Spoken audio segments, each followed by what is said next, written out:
Good day everyone, welcome to another edition of the Complete Sports Update. My name is Abib Kuranga. This is the show where we bring to you the latest and trending stories in the world of sports.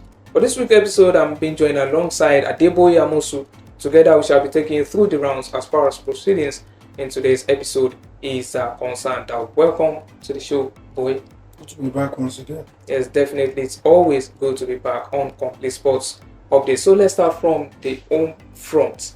The Super Eagles of Nigeria are set to play against Libya in the 2025 African Cup of Nations. The first leg built to be played at the Gospel Akpabio Stadium in Uyo, while the reverse fixture will actually be played in the Benina Stadium there in Libya. And there have been so many talks about the stadium being an artificial turf, and this is not the kind of pitch that most Nigerian players are not really used to. You get. So what do you feel about this turf in particular, and how do you think it's going to affect the performance of the Nigerian players? Well, it's going to be a tough challenge for the Super Eagles players. We all know majority of them are playing abroad, and they are used to playing on good natural pitches. So coming down to Africa this time around, they don't have only to battle with the weather. You have to battle with the quality of the pitch this time around. But I believe they are professional enough to cope with this kind of challenge. They've been there before. They played on this kind of pitch before, even though it's not on a regular basis. So the urge, the determination, the desire to make it to the next AFCON will surely pull them through this time around. And the fact that they are top of the group for now, they have 4 points from two games. Benin are second with 3 points from 2 games. So I think all they need to do is at least get a win against Libya here in Nigeria, and probably get another draw. At least if you don't win, you don't lose. So with that, they should be at least maintain top 2 position on the group and seal it up by qualifying for the next AFCON at the end of the day. Yes, we'll always be optimistic as regards to the Super Eagles of Nigeria's chances of qualifying for the 2025 Africa Cup of Nations. So just so you know, according to what Boy rightly mentioned, that Nigeria are top of the log with 4 points, and Libya on the other hand are actually bottom of the group after a 1-0 draw against Rwanda, as well as a narrow 2-1 defeat to Benin Republic, which means that they are just a point in the game so far. So let's move to the NPFL clubs on the continent. Enyimba United playing in the CAF Confederations Cup, as well as Enugu Rangers in the CAF Champions League. But unfortunately, the Flying Antelopes of Enugu, under the tutelage of Fidelis Idechukwu, lost their bout against Sagrada Esperanza of Angola by 3-1. But luckily for Yemi Olariwaju of Enyimba, whose side actually played a goalless draw but won 3-2 on penalties against Etuel Filante of Burkina Faso. So what are your thoughts as regards to these two encounters, and majorly that Enyimba will actually be the sole representatives of the Nigerian clubs on the continent? Well, it's another disappointing campaign for Nigerian clubs on the continent once again. Over the years, they've struggled to make it to the group stage of both the CAF Champions League and the CAF Confederation Cup. Last year, it was only Rivers United that made it through to the group stage of the CAF Confederation Cup. We're having a similar occurrence again this year. I think for Rangers, it's been a disappointing start to the season for them. They lost their top scorer from last season, Pauline Obaji, to a club in Oman. So the new players have not been really up to the task of delivering the goods that is scoring for them. So that has been their bane this season. Even in the league, they've struggled to put their chances to bed. So in this kind of situation, when you are playing a two-legged contest, it's important for you to convert your chances at home. I think they will look back at that first leg against Sagrada and Uyo when they had all the chances in the world and they couldn't convert.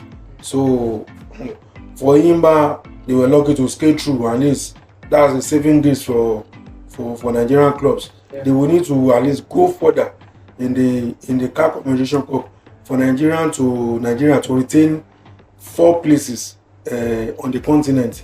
If they fail to make it to the quarterfinal, Nigeria might be left with 2 clubs on the continent next season, which will not be good enough for the country. We just hope they will do the country proud by making it as far as the quarterfinal or probably the semi-final in the CAF Confederation Cup. Yes, definitely. We do hope and quite optimistic that the People's Elephants of Aba will definitely make the Nigerian clubs and the NPFL very, very proud right there. So over to Europe, Arsenal versus Manchester City last weekend. They played out a 2-2 draw at the Etihad, with so many major talking points. But the number one talking point is actually the star midfielder of Manchester City, Rodrigo Hernandez, popularly known as Rodri, who unfortunately sustained an ACL injury and would be out for the remainder of the season. So many talks have been, so many people have been talking about how this is going to derail the performance of Pep Guardiola's side and how it's going to affect their chances of winning the Premier League title. So do you feel the absence of Rodrigo throughout this season will serve as a major dent in the hopes of Manchester City winning an unprecedented 5 consecutive Premier League titles?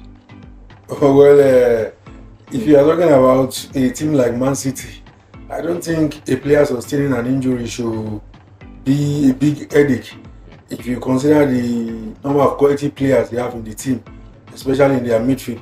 Fine, players have different attributes, different qualities, but I think when you have midfielders like De Bruyne, you have Gundogan, you have the youngster Rico Lewis, Kovacic, and the rest, you should be rest assured that you have a strong depth and good replacement who can come in and do well for the team. So it's a marathon. The season is a marathon. Arsenal have their own issue. Odegaard is injured. They don't know when the guy will come back, and they've done probably, I would say, they've done well in his absence. So it's up to the guys in the team to grind out results. Come with the coaches too. Come out with different tactics to really make sure that the team do well on the pitch.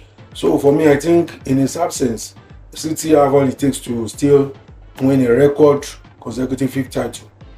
Yeah, definitely. And on another angle, looking at the matches that Rodri has actually missed for Manchester City in recent years, you would see that it's kind of affected the rhythm of Manchester City, the way they play, and also is their midfield enforcer. You look at the game against Wolverhampton Wanderers last season where they lost. You also look at the game against Chelsea where they played out a 3-3 draw. You could see that that void is just being there. Nobody to actually cover. But hopefully, just like what you mentioned about Ilkay Gundogan also coming back to the team after a season in Spain with Barcelona, it might just be that player to bring out that quality as regards to the position that is being left vacant because of Rodri's injury. So Manchester City, Arsenal, Liverpool, Manchester United, Chelsea, we do hope that the very best team wins the league come the end of this season. Thank you very much, Aboye, for the wonderful and insightful analysis. Cool. So viewers, this is where we'll be drawing the curtains as far as proceedings today's episode is concerned. Do take care of yourselves and enjoy the rest of your day. Bye for now.